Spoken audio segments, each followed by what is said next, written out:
Hello दोस्तों, आपने एक फिनोमेना ऑब्जर्व किया होगा। जब भी आजकल आप लिंक्डइन विजिट करें तो आप ये देखते होंगे कि हर दूसरी पोस्ट एआई से रिलेटेड है और हर किसी जॉब में, हर तीसरी जॉब में एआई की कुछ ना कुछ रिक्वायरमेंट है।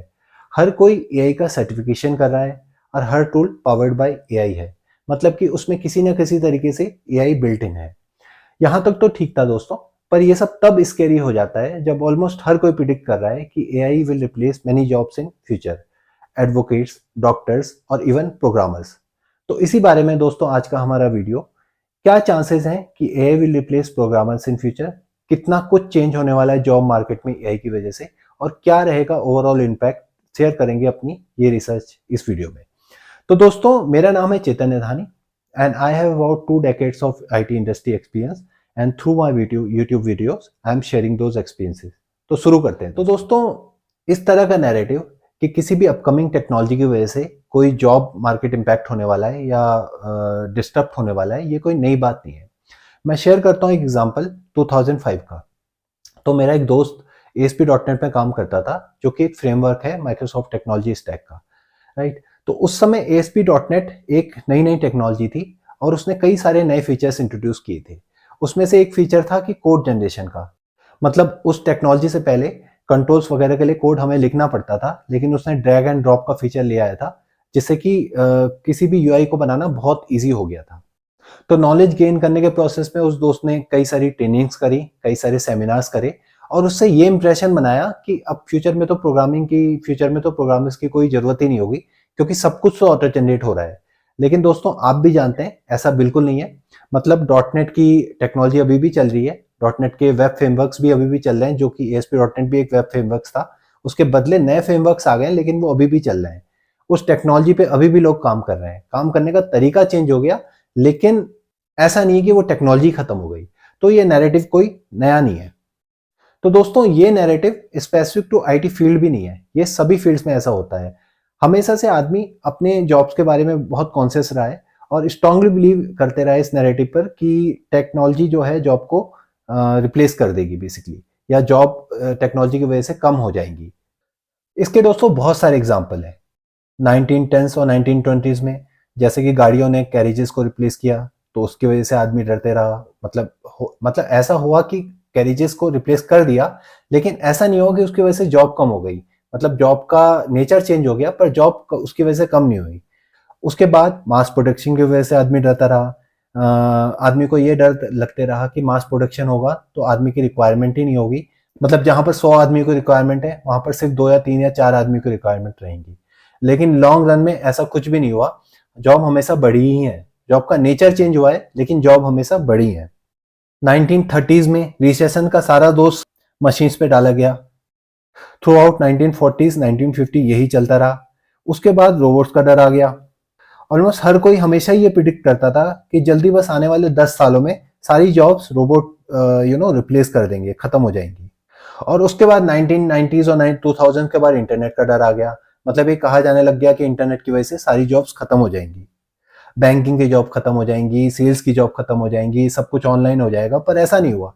मतलब जॉब्स, कुछ एक जॉब्स खत्म हुई हैं, लेकिन उसके बदले कई सारी और जॉब्स आ गई। तो ये प्रूवन हिस्ट्री है कि टेक्नोलॉजी एडवांसमेंट की वजह से जॉब कभी कम नहीं होती, इनफैक्ट इंक्रीज ही होती है। तो coming back to our topic, क्या एआई सॉफ्टवेयर प्रोग्रामर्स को रिप्लेस कर सकता है? तो दोस्तों, ये वाला नैरेटिव यहाँ से स्ट्रांग हुआ, मतलब 2-3 साल पहले से ही स्ट्रांग हुआ, जबकि चैट जीपीटी आया। लोगों ने देखा कि एक एआई प्लेटफॉर्म किसी प्रॉब्लम को समझ भी सकता है, उसका कोड भी लिख सकता है। तो चूंकि वो कोड लिख सकता है, वो सॉफ्टवेयर जॉब को रिप्लेस कर सकता है। तो सबसे पहली बात, इस नैरेटिव को देखते हैं कि कोड कोई लिख सकता है तो पूरी सॉफ्टवेयर जॉब को ही रिप्लेस कर सकता है कि नहीं कर सकता है। तो पहली बात तो ये है कि कोड लिखना सॉफ्टवेयर डेवलपमेंट या सॉफ्टवेयर बनाने का एक एक पार्ट है बस। मतलब पूरा सॉफ्टवेयर डेवलपमेंट या सॉफ्टवेयर बनाने का प्रोसेस सिर्फ कोड लिखना नहीं होता, उसमें कई सारे और स्टेप्स इन्वॉल्व होते हैं। इनफैक्ट अभी हम आगे देखेंगे इस वीडियो के थ्रू कि कोडिंग बेसिकली एक बहुत स्मॉल पार्ट है एक सॉफ्टवेयर डेवलपमेंट का। मीन्स एक डेवलपर, एक प्रोग्रामर जिसका मेन काम कोडिंग करना है, वो भी पूरे दिन भर कोडिंग नहीं करता, कोडिंग के अलावा भी बहुत सारे काम करता है। तो देखते हैं कि कोडिंग कितना बड़ा पार्ट है सॉफ्टवेयर डेवलपमेंट का। इसको समझने के लिए दोस्तों देखते हैं कि सॉफ्टवेयर डेवलपमेंट में क्या क्या स्टेप्स होते हैं। तो सबसे पहले दोस्तों, जब भी एक क्लाइंट फील करता है कि मुझे पर्टिकुलर चीज में डिजिटाइजेशन करना है, तो उसको बोलते हैं एक रिक्वायरमेंट। मतलब एक रिक्वायरमेंट रेज की जाती है, मतलब एक तरह का टेंडर निकाला जाता है। ऑलरेडी क्लाइंट के पास कोई वेंडर है तो क्लाइंट उस वेंडर से बोलेगा, वरना वो ओपन मार्केट में जाएगा और बोलेगा मुझे भाई ऐसा ऐसा सॉफ्टवेयर बनवाना है, इसके लिए प्लीज अपनी अपनी एस्टिमेट्स या अपने बिड भेजिए। ठीक है, तो ये काम कौन करता है? ये काम करता है क्लाइंट। फिर क्या होता है, डिफरेंट डिफरेंट कंपनीज या डिफरेंट डिफरेंट वेंडर्स अपने बिड या हाई लेवल एस्टिमेट क्लाइंट को शेयर करते हैं। ये काम कौन करता है? मतलब ये एस्टिमेट बनाना, बिड करना, ये काम कौन करता है? Generally project managers with the help of BA and architects करते हैं। फिर क्या होता है? फिर प्रोजेक्ट असाइनमेंट होता है। मतलब इसमें थोड़ा बहुत डिटेलिंग होती है और जो भी चीजें होती हैं असाइनमेंट से रिलेटेड, मतलब account clearance, communication medium setup करना, ये सब चीजें होती हैं क्लाइंट और वेंडर के बीच में। तो ये कौन करता है? ये क्लाइंट करता है, प्लस वेंडर की तरफ से प्रोजेक्ट मैनेजर या मैनेजमेंट टीम करती है। फिर उसके बाद होती है रिक्वायरमेंट डिटेलिंग। देखिए होता क्या है, जब भी हमारे पास रिक्वायरमेंट आती है वो बहुत शॉर्ट रिक्वायरमेंट होती है। मतलब कि वो या तो वन लाइनर होती है या कभी कभी थोड़ा सा राइटअप होता है एक पेज का। और जब फाइनल डिजाइन डॉक्यूमेंट बनता है वो बहुत डिटेल, कई पेजेस का, मतलब कई 100 पेजेस का डिजाइन डॉक्यूमेंट्स होता है, कई 100 पेजेस की डॉक्यूमेंटेशन होता है कि करना क्या है।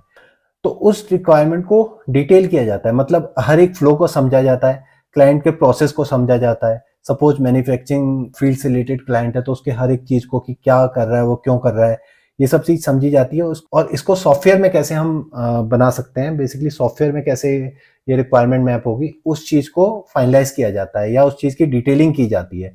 उससे रिलेटेड एक डिजाइन डॉक्यूमेंट बनता है।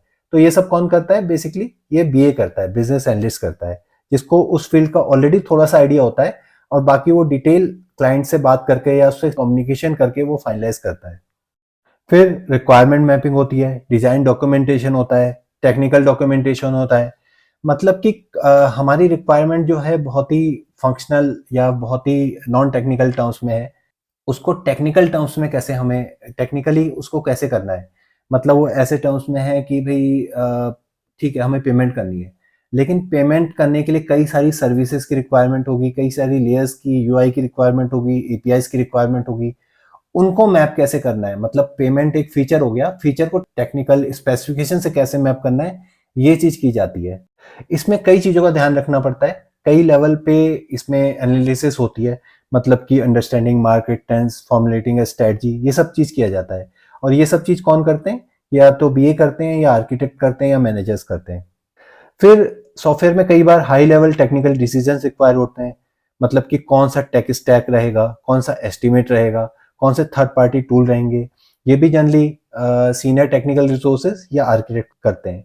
उसके बाद बारी आती है दोस्तों कोड की। अब देखिए, राइटिंग कोड इज स्टेप। तो ऐसा नहीं है कि राइटिंग कोड मतलब आपको सिर्फ कोड ही लिखना है। उसमें बहुत सारे स्टेप होते हैं कोड लिखने से भी पहले। उसमें कई सारी डिसीजन मेकिंग होती है। मतलब आपको टूल कौन सा लेना है, डिजाइन पैटर्न्स क्या फॉलो करने हैं, जो कि डेव या आर्किटेक्ट्स करते हैं। फिर आपको हाई लेवल कोड ब्लॉक्स के बारे में डिसीजन लेना होता है, मतलब कौन कौन सी क्लासेस आपकी रहेंगी, इंटरफेसेस आपके कौन कौन से रहेंगे, कम्युनिकेशन पैटर्न क्या क्या रहेंगे, ये भी डेव या आर्किटेक्ट डिसाइड करते हैं। फिर आती है लो लेवल कोड ब्लॉक्स की, जो कि बेसिकली लॉजिक्स होते हैं, जिसमें मेन काम डेवलपर्स करते हैं या प्रोग्रामर्स करते हैं। एक बार कोड कंप्लीट हो जाता है तो बारी आती है कोड रिव्यूज की, जो कि सीनियर डेव्स करते हैं या आर्किटेक्ट्स करते हैं। फिर दोस्तों बारी आती है टेस्टिंग की। टेस्टिंग में एक चीज तो होती है ऑटोमेटेड टेस्ट केस लिखना, ताकि हमें मैनुअल एफर्ट बार बार ना करना पड़े। मतलब एक बार टेस्ट केस लिखेंगे और बार बार वो एग्जीक्यूट हो जाएंगे विद मिनिमल मैनुअल एफर्ट। दूसरी चीज होती है कुछ टेस्टिंग, कॉम्प्लेक्स टेस्टिंग सिनेरियोज होते हैं, उसमें हमें मैनुअल एफर्ट रिक्वायरमेंट होती है, मैनुअल एफर्ट हमें चाहिए होता है। फिर दोस्तों बारी आती है मेंटेनेंस की। मतलब एक बार प्रोडक्ट लाइव हो जाता है फिर मेंटेनेंस की बारी आती है। मेंटेनेंस में क्या होता है बेसिकली दोस्तों, जनरली हमारे पास या तो इश्यूज आते हैं या फिर चेंज रिक्वेस्ट आती है। बेसिकली जब हमारे पास इश्यूज आते हैं तो उसमें एक जनरल पैटर्न क्या होता है कि इश्यूज जनरली, उसमें मेन टाइम आपका कोड लिखने में नहीं लगता है, मेन टाइम आपका लगता है डिबगिंग में। ठीक है, इशू को समझने में, क्लाइंट से इंटरेक्शन करने में, क्योंकि कई बार ये क्लियर नहीं होता इशू है क्या। ठीक है, क्लाइंट से इंटरेक्शन करने में और कई सारी डिसीजन मेकिंग में, उसमें भी टाइम लगता है। कई बार ऐसा होता है कि आपको एक हफ्ता लग गया कोड को फाइंड आउट करने में और उसे फिक्स करने में सिर्फ 2 या 3 लाइन का चेंज करना पड़ा। फिर इसमें और भी कई सारी डिसीजन मेकिंग इन्वॉल्व होती है, जैसे कि ये डिसाइड करना कि कब आपको परफॉर्मेंस पे ध्यान देना है और कब नए फीचर्स पे ध्यान देना है। तो दोस्तों, फर्स्ट इंप्रेशन कि सॉफ्टवेयर डेवलपमेंट में सिर्फ कोडिंग होती है, ये जनरली एक गलत इंप्रेशन है। देखिए, इस लिस्ट में मैंने ये सारे स्टेप हाईलाइट किए हैं जिनमें कि कोडिंग की रिक्वायरमेंट है, और जो नॉन हाईलाइटेड फील्ड है उसमें जनरली कोई कोडिंग की रिक्वायरमेंट नहीं है। तो इस लिस्ट के हिसाब से भी आप देख सकते हैं कि मैक्सिमम स्टेप में कोई भी कोडिंग की रिक्वायरमेंट होती ही नहीं है। इसमें बहुत सारे डिसीजन मेकिंग इन्वॉल्व है which is not possible without humans. For example, AI ये नहीं डिसाइड कर सकता कि कौन सी टेक्नोलॉजी आपको यूज करनी है, मतलब कि आपके पास डेवलपर्स तो पड़े हैं एंगुलर के और एआई बता रहा है आपको रिएक्ट, ऐसा पॉसिबल नहीं है। या एआई आपको ये नहीं बता सकता कि आपको मोबाइल एप्लीकेशन चाहिए या फिर पीडब्ल्यूए चाहिए। ये जनरली एक क्लाइंट की प्रेफरेंस होती है, उसे क्या चाहिए, और बहुत सारे और इसमें फैक्टर्स इन्वॉल्व होते हैं। मतलब इसमें जनरली ह्यूमन प्रेफरेंस इन्वॉल्व है, तो इसमें एआई आपका कुछ भी नहीं कर सकता बेसिकली आपकी हेल्प। तो चलिए दोस्तों, अब उन स्टेप्स की बात करते हैं जहां पर प्रोग्रामिंग इन्वॉल्व है, मतलब कि ऐसे लोगों की बात करते हैं जो प्रोग्रामिंग करते हैं। तो दोस्तों, एक रिपोर्ट में देख रहा था, उस रिपोर्ट के हिसाब से मैक्सिमम प्रोग्रामर्स दिन में 1 घंटे से भी कम की कोडिंग करते हैं ऑन एन एवरेज, और कुछ ही एक प्रोग्रामर्स हैं जो कि 2 घंटे से ज्यादा की कोडिंग करते हैं। तो आप लोग सोच रहे होंगे कि मतलब कोडिंग नहीं करते तो क्या करते हैं। दोस्तों, उसके अलावा भी बहुत सारी चीजें होती हैं, मीटिंग्स होती हैं, कोड रिव्यूज होते हैं, टूल्स एंड टेक्नोलॉजीज की लर्निंग होती है, ठीक है, डिसीजन मेकिंग होती है, बहुत सारी चीजें हैं जो रिक्वायर्ड हैं किसी भी सॉफ्टवेयर फील्ड में जॉब करने के लिए। तो जनरली प्रोग्रामर्स बाकी का टाइम इन सब एक्टिविटीज में बिताते हैं। उसके अलावा रेस्ट भी है, क्योंकि रेस्ट नहीं करेंगे, बेसिकली प्रोग्रामिंग एक मेंटल जॉब है, रेस्ट नहीं करेंगे तो उस लेवल की प्रोडक्टिविटी आएगी ही नहीं। तो ये सब काम प्रोग्रामर्स करते हैं कोडिंग के अलावा भी। तो पहले हमने देखा ये नैरेटिव कि प्रोग्रामिंग ही सब कुछ है एक सॉफ्टवेयर जॉब में, ऐसा बिल्कुल भी नैरेटिव गलत है। दूसरा, हमने देखा कि जिन स्टेप्स में प्रोग्रामिंग इन्वॉल्व भी है, या जो जो लोग प्रोग्रामिंग करते भी हैं, अगर हाइपोथेटिकली एआई आ भी जाए और एआई सारे के सारी प्रोग्रामिंग खुद करने लगे, तो भी कुछ ही घंटों का फायदा होगा एआई की वजह से। मतलब ऐसा नहीं है कि पूरी की पूरी किसी प्रोग्रामर का पूरा दिन का काम एआई ले लेगी। तो दोस्तों, ये तो मैं हाइपोथेटिकली बोल रहा था कि अगर ऐसा हो जाए कि एआई सारी की सारी प्रोग्रामिंग कर ले, पर पर्सनली अभी ये मैं मानता हूँ कि जिस फॉर्म में अभी एआई है, जो मैंने यूज कर कर देखा है, मतलब मैं पिछले 6-7 महीने से 2 या 3 प्रोजेक्ट पीओसीज कर चुका हूँ एक्चुअल क्लाइंट्स के लिए, एआई से रिलेटेड, जेन एआई से रिलेटेड, और जिस फॉर्म में अभी आई है, मुझे नहीं लगता कि वो कुछ भी हेल्प कर सकती है। मतलब वो 5% भी जॉब चेंज कर सकती है, 5%, 1-2% भी जॉब रिप्लेस कर सकती है, ऐसा मुझे इस फॉर्म में तो नहीं लगता। तो क्या क्या प्रॉब्लम्स है, मतलब ऐसा मुझे क्यों लगता है, लेट मी एक्सप्लेन। तो पहली बात तो देखिए, क्या होता है कि जब हम कोडिंग की बात करते हैं, तो जनरली रियल लाइफ में हमारे पास बहुत कॉम्प्लिकेटेड प्रॉब्लम्स होती हैं। मतलब कि हमारे पास सॉर्टिंग या सर्चिंग जैसा कोई प्रॉब्लम्स आती नहीं है। बिजनेस प्रॉब्लम बहुत कॉम्प्लिकेटेड होते हैं, अपने आप में ही डिजाइन डॉक्यूमेंट लाइक 50-100 पेजेस के होते हैं। तो ये प्रॉब्लम अपने आप में एआई को एक्सप्लेन करना एक बहुत मुश्किल काम है। और जो सिंपल सॉल्यूशन होते हैं, generally already built in code है उनके लिए, मतलब कोड स्निपसेट है, या फिर फ्रेमवर्क्स में ही ऑलरेडी इस तरह के कोड अवेलेबल होते हैं, या फिर नहीं भी होते तो गिटहब या बहुत सारे ओपन सोर्स प्लेटफॉर्म है, या कई सारी लाइब्रेरीज हैं जहां आप जाकर इनको इजीली अपने प्रोजेक्ट में ले सकते हैं और यूज कर सकते हैं। तो इजी कोड अवेलेबल ही नहीं है, मतलब इजी कोड करना ही नहीं होता जल्दी, मतलब आप जनरली रीयूज करते हैं। तो जो चीजें बचती है, जो सिनेरियो बचते हैं, वो बहुत कॉम्प्लिकेटेड होते हैं, और इन कॉम्प्लिकेटेड सिनेरियोज को एआई को समझाना ही अपने आप में एक एक टेढ़ी खीर है। मतलब पहले आप ही समझ जाएं, वही बहुत बड़ी बात है। मतलब किसी को भी क्लियर नहीं होता शुरू में, क्लाइंट से भी बहुत कम्युनिकेशन के बाद ये चीज क्लियर होती है कि करना क्या है। मतलब इन सिनेरियोज को फाइनलाइज करने में कई राउंड की मीटिंग, कई राउंड का डिस्कशन बीए और क्लाइंट के बीच में होता है, फिर बीए और डेवलपर के बीच में कई राउंड का डिस्कशन होता है, फिर डेवलपर और क्लाइंट के बीच में भी कई राउंड का डिस्कशन होता है, आर्किटेक्ट, मैनेजर सब इसमें इन्वॉल्व होते हैं। और कई बार फाइनल स्टेज तक, मतलब यूएटी में आ गया, प्रोडक्शन में भी आ गया, तब भी ये चीज फाइनल नहीं होती। मतलब उसके बाद जब रियल लाइफ में, रियल सिनेरियो में एक्चुअल यूजर्स के पास चीज जाती है, तब ये जाकर फाइनल होती है कई बार। ठीक है, तो जिन सिनेरियो को आप खुद ही नहीं समझ सकते, उनको एआई को क्या समझाएंगे।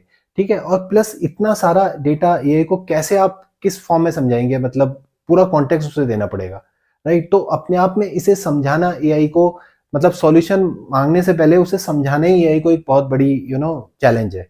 फिर सेकंड चीज, अगर सपोज कर लीजिए, मतलब हाइपोथेटिकली मानता हूं मैं, आपने वो सिनेरियोज एआई को समझा भी दिए, तो उसका आउटपुट करंट फॉर्म में जो मैंने यूज किया है बिल्कुल भी रिलायबल नहीं है। मतलब कई बार ऐसा हुआ है कि एआई को मैं कुछ कुछ मतलब सिंपल कोई चीज मांगूंगा, कोड मांगूंगा, जो मैं जनरली गूगल में भी सर्च कर सकता हूँ इजीली, तो वो तो हो सकता है एआई मुझे, या चैट जीपीटी या जो भी एआई सिस्टम है, मुझे दे दे उसका रिजल्ट, दे दे उसका सॉल्यूशन। लेकिन थोड़ा भी कॉम्प्लेक्स प्रॉब्लम होती है तो उसमें करंट फॉर्म में एआई बहुत हेल्यूसिनेट करता है, कुछ भी उल्टा सुल्टा आंसर दे देता है।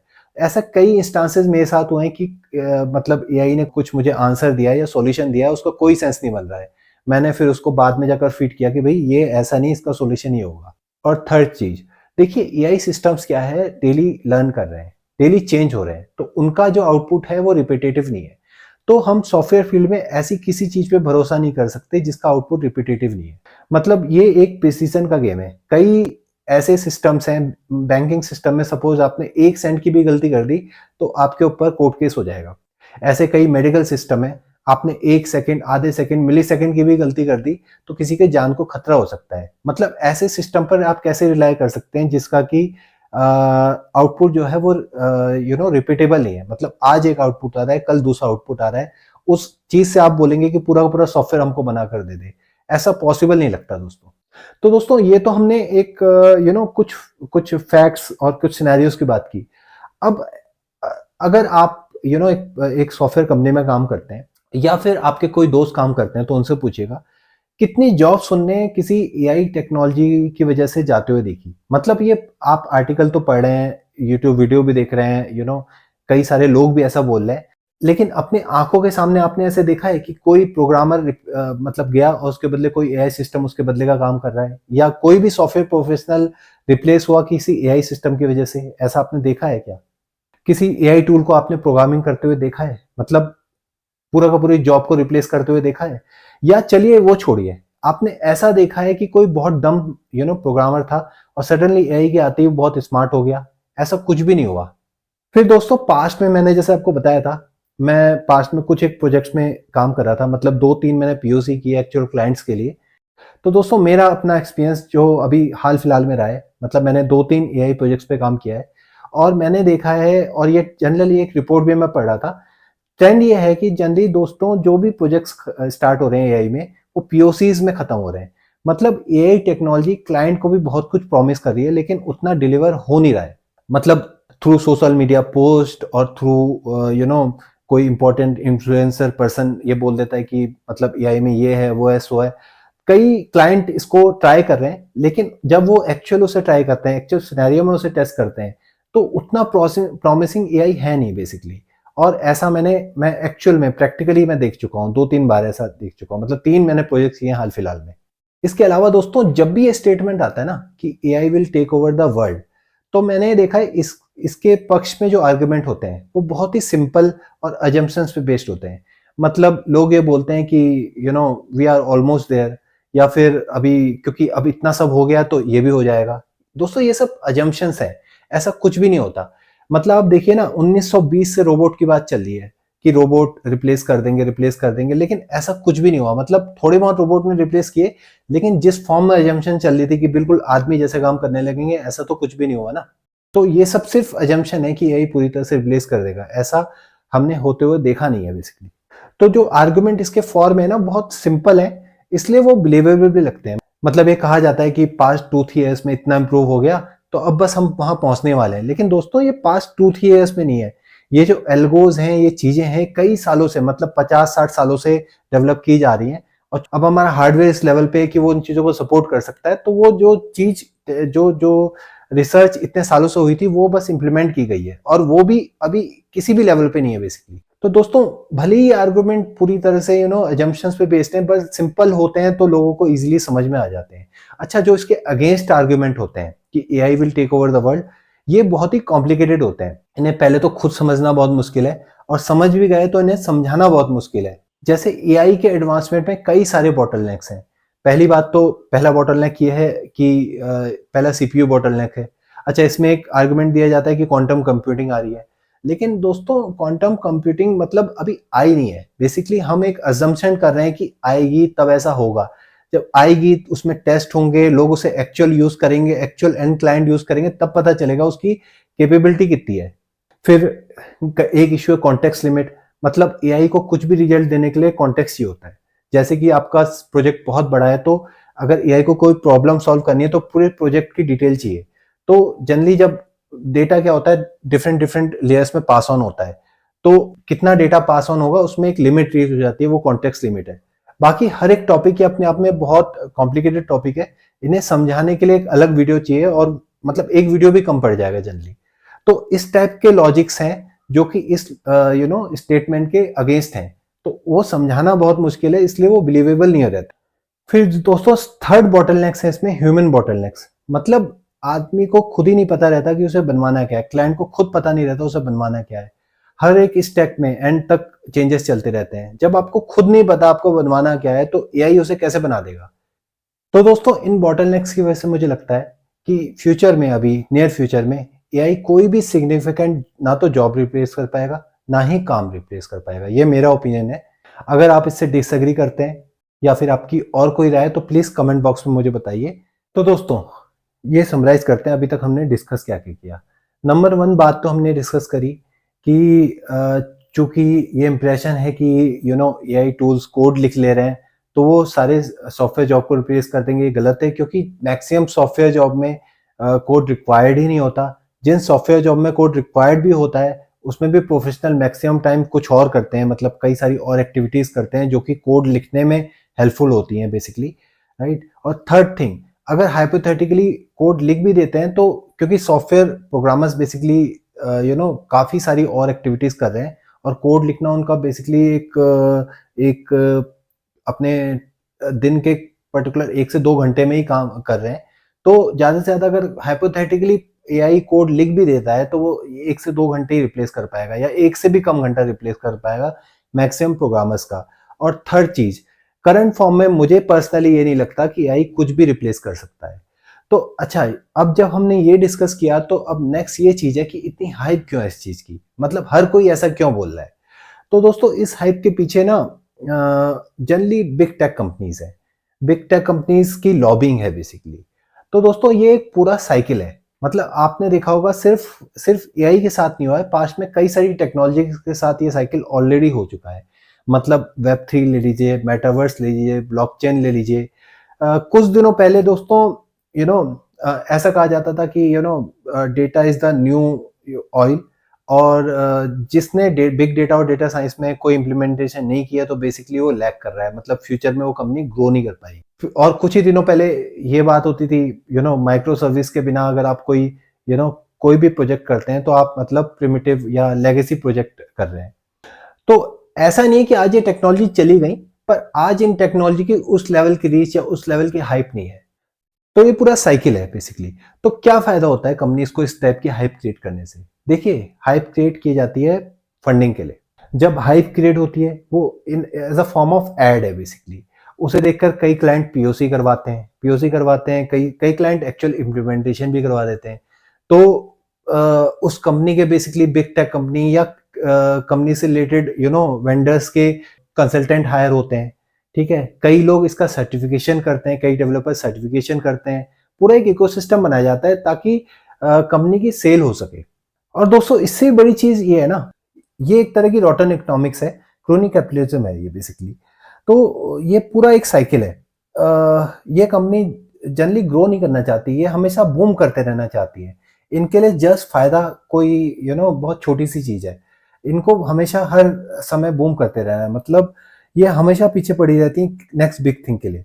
पहले किसी भी अपकमिंग टेक्नोलॉजी को नेक्स्ट बिग थिंग बताया जाता है, ठीक है। लिंक्डइन, ट्विटर और बाकी सारे सोशल मीडिया प्लेटफॉर्म पे इनका प्रमोशन किया जाता है भर भर के, ठीक है। कोई भी एप्लीकेशन इनसे रिलेटेड आता है तो उसका खूब एक तरह का खूब उसे हाइप दिया जाता है बेसिकली, उसे प्रमोट किया जाता है। Everyone wants to be part of this new big thing. Developers, techies, developers and technical persons who are working in this technology are regarded as cool.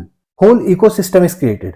तो एक तरह से क्लाइंट को इनडायरेक्टली फोर्स किया जाता है टू पे for the implementation which is most probably useless for him, ठीक है। और क्लाइंट भी इसको इम्प्लीमेंट करवा लेते हैं या एटलीस्ट पीओसी तो करवा ही लेते हैं। किसके लिए? फोमो के डर से, मतलब फियर ऑफ मिसिंग आउट के डर से। और जब ऐसा पॉइंट आता है कि टेक्नोलॉजी एक पॉइंट ऑफ डिमिनिशिंग रिटर्न पे पहुंच जाती है, तो एक नया साइकिल स्टार्ट होता है एक नई टेक्नोलॉजी के साथ। तो जैसे मैंने बोला, ये एक तरह का क्रोनी कैपिटलिज्म है। मतलब इन कंपनी के लिए ग्रो करना एक इज नॉट इनफ, इनको हमेशा बूम करते रहना है, और इसीलिए इस तरह का साइकिल क्रिएट किया जाता है। हर 2-3 साल में एक नई टेक्नोलॉजी आती है और ये साइकिल हमेशा रिपीट होता है। तो अब क्वेश्चन ये आता है दोस्तों, एक क्वेश्चन ये आता है कि जब ये सब हाइप है तो क्यों जॉब्स कट हो रही है बेसिकली।